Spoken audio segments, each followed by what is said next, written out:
Estamos de volta com o nosso segundo bloco da entrevista com o professor Adriel Siqueira. E o tema de hoje é um tema polêmico. E eu gostaria de perguntar ao professor Adriel: existem diferenças entre o indígena ou o índio? A gente usa a nomenclatura índio para provocar o debate, né? Sabemos que a nomenclatura é o indígena, as comunidades indígenas espalhadas pelo Brasil, adentro e afora. É, esse índio dos livros didáticos, principalmente nos livros de história, é o índio, é o indígena que está na cabeça de cada um, Adriel? Eu diria que em grande parte esmagadora, sim, Lemuel. Pois a nossa formação ela está toda tomada por essas imagens. A pesquisa que eu fiz, ela tem um caráter recente, né? Eu defendi em 2019, mas o PNLD ele aprova até a época que eu estava estudando, ele aprovava coleções para triênio, então estava aprovado o triênio 17, 18, 19, ou era 18, 19 e 20.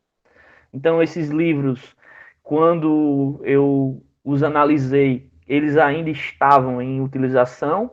Eu tinha o foco de Mossoró, mas livros aprovados pelo Programa Nacional do Livro Didático, eles estavam em qualquer outra escola do Brasil. E fazendo algumas leituras de artigos, eu me deparei com uma conclusão muito triste, né? De que nós ainda lemos muito pouco e o livro didático, ele possivelmente, depois da Bíblia, ele será o único livro que você vai encontrar na casa de vários brasileiros, né? Então, assim, ter uma qualidade nesses livros, apesar do PNLD não gostar dessa palavra, né? Eles não falam em salto qualitativo quando fazem as suas análises. Em relação às representações indígenas, é fazer com que esses indivíduos, esses sujeitos sociais, eles cheguem, sejam interpretados de maneiras diversas. Quando você tem livros didáticos que ainda reforçam a imagem de canibalismo, reforçam a imagem apenas que estiveram historicamente fechados ali dentro do período colonial, desaparecem na República, eles aparecem, é um processo de apagamento, eles estão na colônia, vão esmaecendo ali no Império, na República ainda mais, sendo que você tinha o auge, né, ali no começo da República, 1910, o projeto do Rondon, que é uma figura também ali a ser discutida. Você tem os próprios positivistas, né? O Rondon era um positivista. Você tem o Serviço de Proteção ao Índio, que é criado, né? Você tem essas discussões. E cadê os povos indígenas na história do Brasil, na história da República? Nós não encontramos. E há um silenciamento ainda um silenciamento ainda mais gritante, que é durante o período do regime militar, da ditadura militar. Tem, existe um livro que foi lançado recente de uma coleção chamada Arquivos da Repressão. Eu me inspirei nesse livro, inclusive, para colocar o nome da minha dissertação, que é do Rubens Valente. Né? Quem quiser procurar, inclusive, você vai encontrar as entrevistas dele no Senado ou na Câmara dos Deputados. Ele, enfim, foi sabatinado, foi fazer a apresentação do livro, acho que lá por volta de 2017, 2018. O livro se chama Entre Fuzis e Flechas, algo nesse sentido. e relata, né? São arquivos que apareceram, é, e relata atrocidades, né, acerca do Estado, da relação do Estado com os povos indígenas.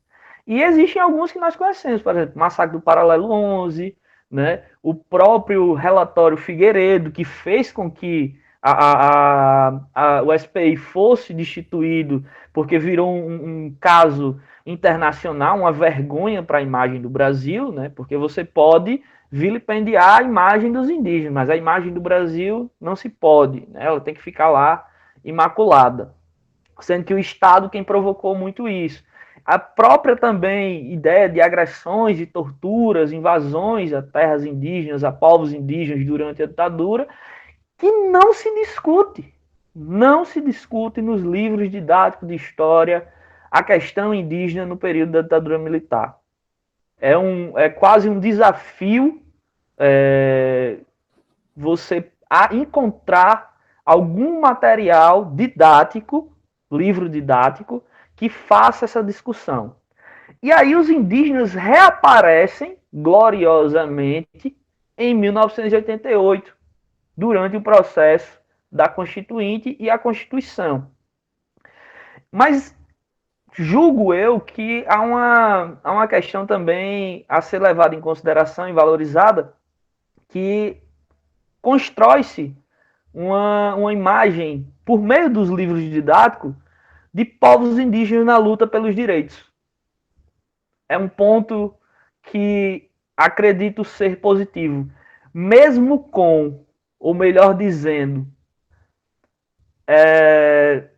apesar de os índios, os indígenas, sofrerem não calados e não inativos esse processo de silenciamento, omissão e apagamento na narrativa literária didática, eles ressurgem de uma maneira que me parece ser importante e que pode ali construir uma nova camada de sedimentação nessa imagem que nós temos dos índios em nossas cabeças.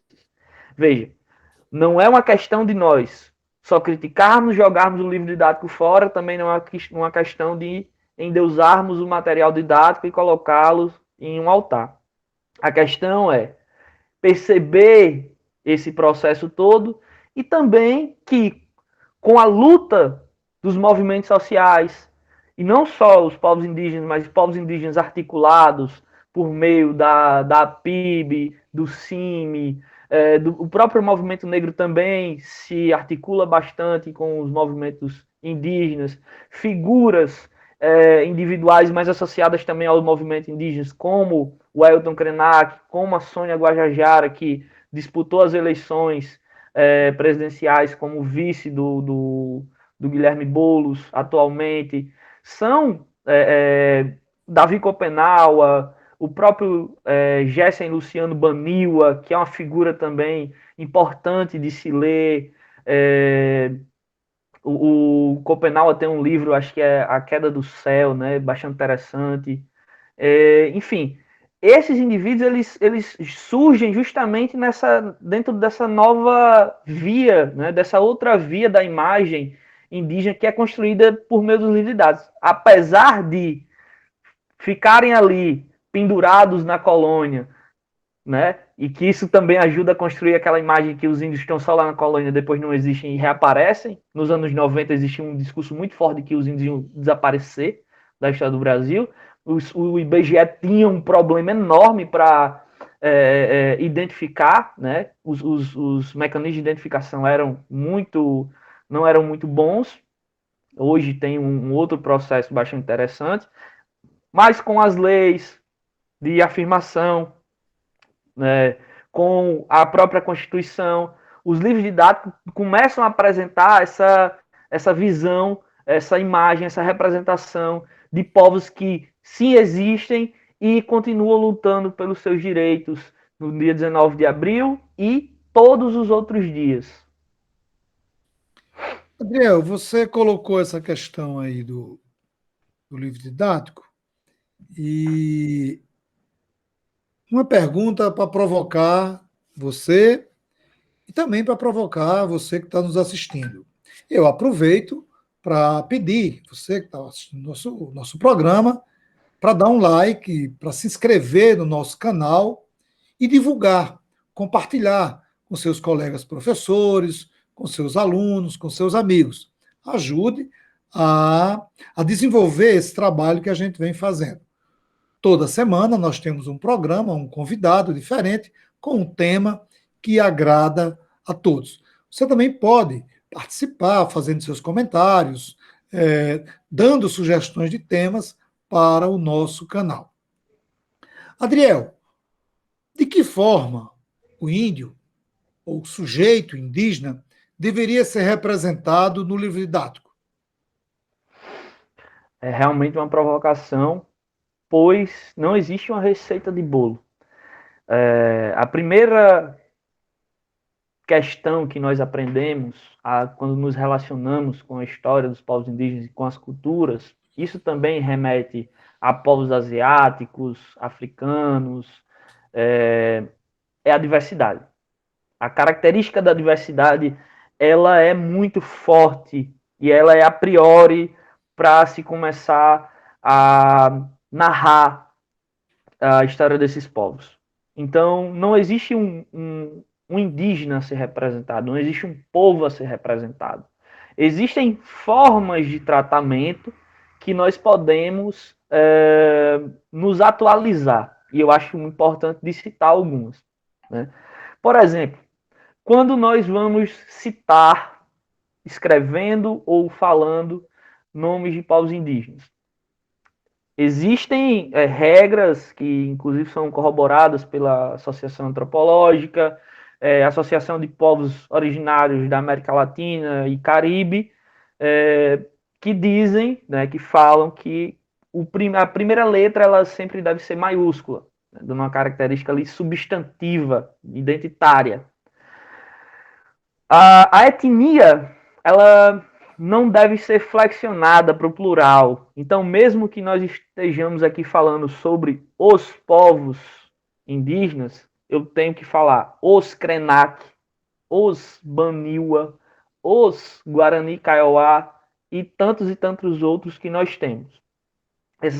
Esse é um caminho interessante de se seguir. Isso não é uma regra muito, assim, vamos dizer, comum utilizada, mas como tem ali o aval de instituições antropológicas, de movimentos organizacionais pela América Latina, creio que seja interessante de se adotar. A outra questão é a leitura. Né? Quando você passa a ler mais e descobrir mais essa diversidade, você começa a associar quem são os Krenak, quem são os Baniwa, quem são os Guarani Kaiowá, quem são os Han e tantos outros. Os Tucano. Você tem diversas etnias no Brasil, você tem cosmogonias, você tem cosmovisões, você tem modos de vida reconhecidos a partir de 88 como modos próprios de existência, modos próprios de educar. Uma coisa que a gente não discute e está lá na colônia que assim, os jesuítas trouxeram o primeiro modo de educação brasileiro. E quando povos indígenas, sociedades indígenas se sentavam e falavam das suas histórias ao redor de fogueiras ou em conversas, isso não era formas de educação também? Não existiam modelos de educação antes dos jesuítas? Mas está lá. E isso não está representado em imagens, por isso também da minha preocupação em também ir nos textos, porque esses pormenores nos vão passando e é necessário uma sensibilidade maior, né, de leitura para ir percebendo essas questões aos poucos. Eu analisei livros didáticos onde os projetos editoriais eles tinham projetos temáticos que diziam assim, olha, nós vamos associar os esportes. E tem um caso do Garrincha, que tem, eu acho que ele é Funiô, ele, numa cena lá, em preto e branco, ele enroscado numa rede, após fazer um gol, sofreu uma falta. E a forçação, eu digo assim, há uma forçação de barra pelo material didático, né, que se predispõe a discutir questão indígena e associar a temática do esporte, e aí foi uma questão editorial, porque é como Assis Bittencourt fala, né, o livro didático ele tem várias facetas. Ele é um repositório de conhecimento, mas ele é também um repositório de valores, de uma cultura. Ali está o que se quer passar e o que não se quer passar também. Assim também como é um objeto mercantil, econômico. Como eu falei, é um mercado bilionário. O PNLD trouxe ali uma questão muito complicada nesse sentido de mercantilizar obras didáticas. Mas retornando, quando você pega essa imagem do Garrincha, por exemplo, o Garrincha está enroscado em uma rede. Aí o texto, tem uma imagem e tem um texto. Dormir de rede é um costume indígena. Ou seja, faz-se um verdadeiro malabarismo teórico, narrativo, nem acho que isso nem teórico chega a ser, né? Faz-se um malabarismo narrativo para se encaixar dentro dos parâmetros criados pela Lei 11.645, que é um ponto que nos ajuda a responder o seu questionamento, Lemuel. Existe uma imagem que a gente deve se abrigar nela? Sim, não. Mas quando do surgimento da lei, que já fazem mais de 10 anos, você tem toda uma mudança, né, uma transformação, mesmo que lenta, nessa forma de se representar os povos indígenas. Mas aí é necessário também pensar na prática dos professores.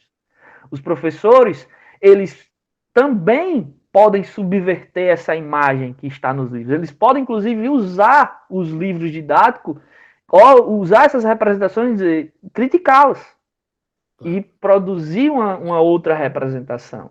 Então, como eu falei, não é uma receita de bolo, mas existem caminhos, analisando por meio de pesquisas ou na prática do dia a dia, que nós estamos aí em sala de aula, sabemos o quanto é difícil, mas que não fugimos à luta. O professor ele pode usar o livro didático que ele trabalha como laboratório. Quer dizer, se ele souber trabalhar, ele pode pegar aquele livro considerado um livro, digamos assim, com deficiências e transformá-lo em um objeto de análise para discutir em sala de aula com os alunos. Adriel, as representações indígenas nos livros didáticos que você estudou, eles ajudam ou dificultam o trabalho docente? Infelizmente, em sua maioria, eles dificultam o nosso trabalho, né? Mesmo com o avanço provocado pela luta dos povos indígenas, dos movimentos sociais em geral, mesmo com o aprimoramento de nós, professores, buscando formação continuada, porque nós tivemos, durante ainda a graduação, um projeto, né, que se transformou também em um artigo, em fazer uma análise dos currículos da universidade. E a gente teve a oportunidade de analisar os currículos da UERN em relação às questões de formar professores para lidarem com a obrigatoriedade da 10.639 e da 11.645. Infelizmente, o que a gente encontrou em um projeto de 2013 foram disciplinas fundamentais que ainda aparecem sem professores, são ofertadas quando um professor faz uma leitura, quando um professor consegue, né? Possivelmente, pelas conversas que eu tenho com os colegas atualmente, isso tem mudado, isso tem transformado. É de se colocar em questão também, se levar em consideração que isso é um processo lento. A gente está falando aqui de um material que se arrasta ali, né, de se construir essas imagens desde o século XIX, mas seguimos, né? Então, assim, quando o professor ele pega o livro, ele precisa ter um conhecimento prévio muito grande. Se ele não tiver, ele infelizmente vai se enredar nessas imagens, para usar um pouco dessa imagem do Garrincha, né, de uma das coleções que eu analisei, ele vai se enredar nessas imagens que ainda são muito, muito colonizadas. São imagens entre penas e flechas, são estilogravuras, são fotografias, são pinturas que ainda remetem bastante ao período colonial, principalmente no que tange a figura não sei se acho que tem do Debré, mas o nome que mais me vem à cabeça é do Theodore Debré, que foi um cara que construiu aquelas representações do canibalismo. Basicamente, a imagem que nós temos acerca de canibalismo está lá desenhada, né? E o autor é o Theodore Debré. E no balanço que eu fiz, Lemuel, eu saí olhando imagem por imagem, saí esquematizando, eu criei um quadro e eu cheguei a essa conclusão. As imagens que mais aparecem nas 3 coleções, e aí é uma espécie de laboratório, né, como você falou, porque possivelmente é o que acontece nos outros. A imagem que mais aparece são as representações dos indígenas na colônia, no período colonial. É como se eles estivessem lá esquecidos, né? Eles tivessem sido deixados para unicamente viver e morrer na colônia. Mas aí, como eu falei, tem também esse lado desse reaparecimento lá por volta ali de 88, quando eles se tornam ali lutadores pelos seus direitos, articulados em movimentos sociais, indo para a Assembleia Constituinte. E eu atribuo muito isso a alguns projetos editoriais, algumas pessoas envolvidas, mas muito, muito, muito mais as leis e, em primeiro lugar, os movimentos e os indivíduos que fazem parte ali do que nós chamamos de povos originários. Eu tenho uma leitura muito, muito grande da obra do Ailton Krenak, e eu gosto bastante de citá-lo, né? Nos seus livros, ele lançou algumas coletâneas, livros curtinhos, são debates, um deles Ideias para Adiar o Fim do Mundo, que ele diz é necessário a gente reconstruir. É necessário a gente reconstruir. E aí eu trago muito isso para a minha pesquisa. É necessário se contar uma outra história. Apesar, mais uma vez, apesar desses livros ainda serem fatores que dificultam a prática docente, eu não acredito que os professores, em sua maioria, eles se enverguem diante dessa imagem, diante desse material. O que eu encontro são colegas que buscam, são professores também que buscam formações continuadas e dar formações ainda no ensino superior, como foi o nosso projeto do PIBID, para que esses professores estejam em sala de aula e mesmo que esse material caia em suas mãos, ele consiga problematizar, criticar e construir uma história mais plural, mais diversa, como eu acredito que deva ser. Nós estamos caminhando para o encerramento da nossa entrevista, mas tem uma pergunta que eu deixei por último. Adriel, você usou a expressão índios pendurados no tempo. E eu acho que você já pincelou um pouco aí, mas para aquele que está nos ouvindo, nos assistindo, entender o que significa essa frase índios pendurados no tempo. Eu pedi um pouco assim de licença poética e peguei uma inspiração daquela música do Zé Ramalho, né? Eu acho que é em Admirável Gado Novo, que ele diz que afastados do tempo, pendurados no tempo. E essa expressão que ele usa na música, né, que eu acredito que ele associa ao movimento, os movimentos sociais rurais, né? Que também é uma imagem que a gente não associa aos povos indígenas, né? Os povos indígenas são povos que estão na luta dos movimentos sociais rurais, É verdade. encabeçando, né? Morrendo e vivendo por esse movimento todos os dias. Então eu peguei essa frase porque parece que eles estão pendurados lá na colônia, né? Estão pendurados nesse tempo colonial. E eles foram colocados nessa posição por esse projeto, né? Que ele não é tão claro de se enxergar, mas ele tem uma linha, ele tem um radical que se pode contestar.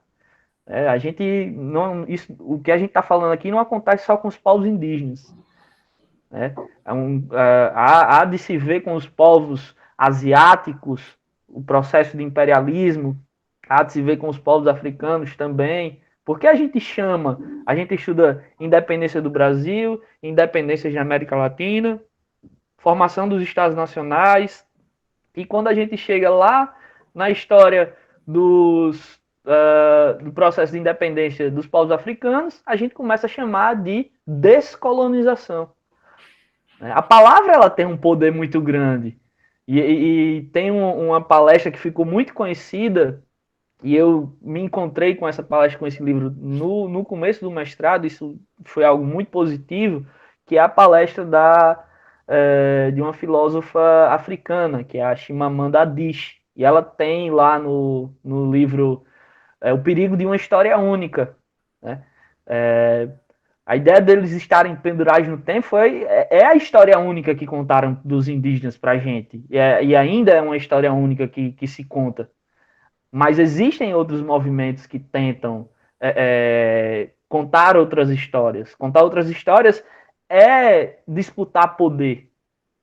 O livro didático é um espaço de disputa. As imagens são maiores do que os textos são maiores do que as imagens. A proposta do atual presidente de colocar mais imagens no livro didático, porque tem muito texto, é uma disputa de espaço. As imagens, elas, em muitos casos, e isso não só em relação aos indígenas, as imagens elas aparecem descoladas do próprio tempo a que se refere o objeto que se estuda. A gente vai falar sobre independência, está lá o quadro do Grito do Ipiranga, que foi pintado 60 anos depois pelo Pedro Américo. Né? Então, ela tem uma passagem, um trecho do Perigo de uma História Única, que ela diz assim, um poeta, né, ela cita um poeta, acho que palestino, árabe, não sei exatamente de onde, em que ele diz assim, se você quiser espoliar um povo, você pode fazê-lo da maneira mais convencional, roubando, matando, assaltando, estuprando. Mas você pode fazer de uma maneira também mais sutil, porém tão violenta quanto. E essa maneira é começar contando a história desses povos colonizados com a seguinte frase: em segundo lugar. A partir do momento que nós falamos que os portugueses chegaram aqui, que os portugueses descobriram essas terras, a partir do momento que a gente está falando de descolonização, a gente está colocando a ação toda no colo dos colonizadores. Porque se descolonizou, eram eles que queriam ir embora. Foram eles que se cansaram e quiseram ir embora. Se eles descobriram, é porque ninguém estava aqui. E esse é o movimento que quer se fazer. E toda vida que a gente encontra a palavra descoberta do Brasil nos livros didáticos, a gente retoma novamente o discurso do em segundo lugar. Mas, com a nossa formação, com o nosso conhecimento, com a nossa análise crítica, com figuras que se tornam públicas, como as que eu citei, e são de fácil acesso hoje, nós podemos contar uma outra história. contar uma história que não seja única, porque essa história única é perigosa. Como eu falei, esses povos indígenas, o discurso ali nos anos 80, 90, durante a ditadura, também é um discurso que vem caminhando, dizia que a população indígena iria se acabar no Brasil, os índios iriam se miscigenar. E aí você olha para os discursos do presidente atualmente e é o quê? Índio já tem muita terra. Índio já precisa ter. É uma concepção deturpada que não é de graça, porque não se diz isso no vácuo e não se diz isso porque é louco ou tem falta de conhecimento, né? Se diz isso quando um projeto. E é essa imagem que está lá, porque não se entende como o índio compreende a terra.